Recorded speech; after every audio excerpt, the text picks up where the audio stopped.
শেরে বাংলার আদর্শ ছাড়া কেউ সুন্নি হতে পারবে? পারবে? এই ইমাম শেরে বাংলা আমাদেরকে সুন্নিয়ত শিখিয়ে গেছেন।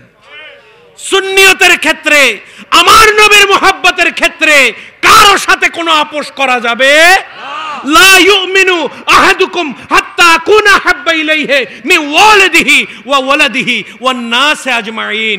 আমার নবী বলে গেছেন, তোমাদের মধ্যে সেই ব্যক্তি ঈমানদার হতে পারবে না যতক্ষণ সে তার পরিবার পরিজন, সন্তান সন্ততি, দিন ও দুনিয়া দো জাহানের চাইতে আমি নবীকে বেশি ভালোবাসবে না। ঠিক কিনা? ঠিক কিনা? তাহলে সমাজ আগে না আমার নবী আগে? দেশ আগে না আমার নবী আগে? বুঝতে হবে নবীর মোহাব্বত ছাড়া কোনো উপায়। এই জন্য আল্লামা শেরে বাংলা আমাদেরকে আকীদা শিখিয়ে গেছেন যে আমার নবীর মোহাব্বত আমাদেরকে করতে হবে।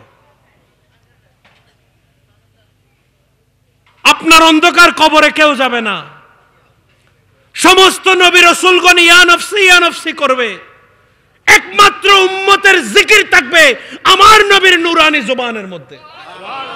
ঠিক কিনা? যে নবী আপনাকে ছেড়ে জান্নাতে প্রবেশ করবে না, যেই নবী দুনিয়াতে এসে মাত্র আপনার জন্য আল্লাহর বারগাহে সিজদার মধ্যে পড়ে গেছে, সেই নবীকে আজকে আমরা যুবকেরা মাটির মানুষ বলি। বলে কে বলছেন? বলে আমাদের ইউটিউবের শায়েখ বলছে। ঠিক কিনা? ইউটিউবের শায়েখ কি আপনাকে জান্নাতে নিতে পারবে? জান্নাতে নিতে পারবে? জান্নাত জাহান্নাম দেওয়ার ক্ষমতা সৃষ্টিকুলে যদি আল্লাহ কাউকে দিয়ে থাকেন, সেটা হচ্ছে আমার নবী, আপনার নবী মুহাম্মদুর। ঠিক কিনা? ইন্না আ'তাইনাকাল কাউসার, ও আমার রাসূল, আমি আপনাকে কাউসার রূপী মহাসমুদ্র দান করে দিয়েছি। কাল কিয়ামতের দিন যখন সবাই পিপাসার্ত হবে, তৃষ্ণায় কাতর হবে, আপনি নবীকে যারা ভালোবেসেছিল, আপনি নবী তাদেরকে ডেকে ডেকে এই অবারিত রহমতের পানি আপনি পান করাবেন। ঠিক কিনা? পাবে কারা? যারা নবীকে ভালোবেসেছে। ঠিক কিনা? আজকে আশ্চর্য লাগে যে এইখানে আমার নবীর সালাম হচ্ছে আর যুবকেরা ইয়া নবী সালাম আলাইকা বলে সবাই দাঁড়িয়ে গেছে, কিছু কিছু যুবক দেখা যায় বসে থাকছে। কিরে যুবক, এই মুহূর্তে যদি আপনার এলাকার এমপি সাহেব, মন্ত্রী সাহেব, চেয়ারম্যান সাহেব যদি আপনার সামনে আসে, আপনি যুবক তো বসে থাকবেন না। ঠিক কিনা? থাকবে? দৌড়ে গিয়ে আগে এমপি সাহেবের সাথে, মন্ত্রীর সাথে হাত মিলাবেন। আপনি দেখেছেন আমরা যখন শিক্ষা জীবন শুরু করি, আমাদেরকে আদবের সবক দেওয়া হয়, মা বাবা আমাদেরকে আদব শিখায় যে শিক্ষক যখন শ্রেণীকক্ষে আসবে, তোমরা ছাত্ররা সবাই দাঁড়িয়ে শিক্ষককে তখন সালাম দেবে। ঠিক কিনা? তো যুবক, আমরা একটু চিন্তা করি না যে দুনিয়ার শিক্ষক আসলে যদি দাঁড়িয়ে সালাম দিতে পারি, দুনিয়ার মন্ত্রী এমপি যারা ক্ষমতাধর আছেন তারা যখন সামনে আসে তখন যদি দাঁড়িয়ে সালাম দিতে পারি, আল্লাহ কুল কায়নাত যে নবীর জন্য সাজিয়েছেন, আমি আপনি যেই নবীর জন্য এই দুনিয়াতে এসেছি, আমি আপনি যেই নবীর জন্য লা ইলাহা ইল্লাল্লাহকে পেয়েছি, সেই নবী যখন, সেই নবীর জিকির যখন হয়, সেই নবীকে আমরা একটু দাঁড়ায়ে ইয়া নবী সালাম আলাইকা দিতে পারি না। ঠিক কিনা? আছে না বাবা? আছে। ইয়া নবী সালাম আলাইকা, আসসালাতু ওয়াসসালামু আলাইকা ইয়া রাসূলুল্লাহ বলতে গেলে বেদাতের ফতোয়া আসে। ঠিক কিনা? কে কোন হিন্দু? না। বেদাতের ফতোয়া কে দেয়? কোন হিন্দু, বৌদ্ধ, খ্রিস্টান? না। কে দেয়? মসজিদের মিম্বর থেকে মুসলমানেরা। ঠিক কিনা? ও মুসলমান যুবকেরা, একটু গভীরভাবে চিন্তা করুন যে ইসলামী শরীয়তের মধ্যে কবরস্থানের মুর্দাকে সালাম দেওয়া জায়েজ আছে? আছে না নাই? আমাদের ইসলামে কবরস্থানের মুর্দাকে সালাম দেওয়া জায়েজ না না জায়েজ? একটু আওয়াজ দিয়ে বাবারা, জায়েজ না না জায়েজ? তো যে ইসলামী শরীয়তে মুর্দাকে কবরস্থানের সামনে দিয়ে যাওয়ার সময় আসসালামু আলাইকুম ইয়া আহলাল কুবুর বলে সালাম দেওয়া জায়েজ, আজকে মাওলানা আপনি মিম্বরে দাঁড়িয়ে সেই ইসলামে আমার হায়াতুন নবী, আমার জিন্দা নবী, আমার কমলিওয়ালা নবীকে ইয়া নবী সালাম আলাইকা বললে আজকে আপনি বেদাত শিরকের ফতোয়া দেন। ঠিক না বে ঠিক? মুর্দা বড় না আমার নবী বড়? আরেকটা আওয়াজে মুর্দা বড় না আমার নবী বড়? তো আজকে মুর্দার সামনে দিয়ে যাওয়ার সময় আমরা মুসলমানরা সালাম দিলে জায়েজ।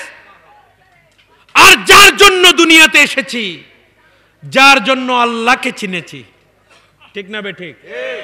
আমার নবী যদি না আসতেন আজকে আমরা সবাই আইয়ামে জাহেলিয়তের চন্দ্রের পূজারী, সূর্য পূজারী, দেবদেবতা পূজারী, বটবৃক্ষের পূজারী থাকতাম। ঠিক কিনা? ঠিক কিনা বাবারা? মুহাম্মদুর রাসূলুল্লাহ এসেছেন বলেই আজকে লা ইলাহা ইল্লাল্লাহর পরিচয় পাওয়া গেছে। ঠিক কিনা বাবারা? তো যার মাধ্যমে আপনি আপনার খোদারে চিনলেন, খোদারে পাইলেন, সেই নবীকে আপনি সালাম দিতে গেলে মাওলানা আপনার বেদাতের ফতোয়া আসে। বুঝতে হবে মাওলানা আপনি তো মুহাম্মাদের রাসূলের আল্লাহর দেওয়া সেই ইসলামের মধ্যে নাই, আপনি আছেন ইবনে তাইমিয়ার ইসলামের মধ্যে। ঠিক কিনা? আপনি আছেন আব্দুল ওয়াহাব নজদির ইসলামের মধ্যে। ঠিক কিনা? ঠিক কিনা বাবারা? এই জন্য আমরা ইসলামে থাকবো আল্লাহর দেওয়া। ঠিক কিনা? আমরা কোরআন পড়ব আল্লাহর দেওয়া। আমরা নবীকে ভালোবাসবো, সেই নবীও হচ্ছে আল্লাহর দেওয়া। ঠিক কিনা বাবারা? তো সুতরাং মুর্দাকে সালাম দিতে পারবেন, হুরুফে নেদা আছে ইয়া আহলাল কুবুর, ইয়া আহলাল কুবুর বলে কবরবাসীকে সালাম দিলে গুনাহ হয় না। আর যখন ইয়া নবী বলা হয় তখন সাথে সাথে আপনাদের গুনাহের ফতোয়া, বেদাতের ফতোয়া আসে। ঠিক কিনা? ঠিক কিনা বাবারা? আর কোনোদিন যদি সুযোগ হয় ইনশাল্লাহ আমাদের হযরত ইমাম শেরে বাংলা স্মৃতি সংসদের সভাপতি, সংগঠনের সভাপতি, আমার মহব্বতের মানুষ রবি চৌধুরী, আর অনলাইনের মধ্যে আপনারা মিডিয়ার মধ্যে পরিচিত মুখ চিশতি টিভির স্বত্বাধিকারী মোহাম্মদ লতিফ মাইজভান্ডারী, আমাদের আত্মিক সম্পর্ক, মহব্বতের সম্পর্ক। আল্লাহ যদি কোনো একদিন দয়া করে, আর কোনো দিন সামনে যদি দয়া করে, ইনশাল্লাহ আরো অনেক বিষয় আমাদের আছে। ঠিক কিনা? আমি মাত্র স্বল্প সময়ে একটু শুধু আকীদার দিকে আলোকপাত করেছি, শুধু সামান্য, এটা একটা বিন্দুও না। অনেকে বলে মাইজভান্ডার শরীফে আলেম নাই, আছে না নাই? আছে না? ও মাইজভান্ডার শরীফ শুধু আলেম নয়, তো ওলি বানানোর কারখানা। ঠিক কিনা? ফোনে হয়ে দেয়, ইয়েও আল্লামা শেরে বাংলা হয়ে দেয়। ঠিক কিনা? তো যারা বলেন আলেম নাই তাদের সমীপে আমি বলবো, আমি নিজেও জাহেরান মাদ্রাসায় আলিয়া থেকে ডবল টাইটেল পাশ করে মুফতি মুহাদ্দিস হয়ে আজকে আপনাদের খেদমতে মাঠে ময়দানে কাজ করি।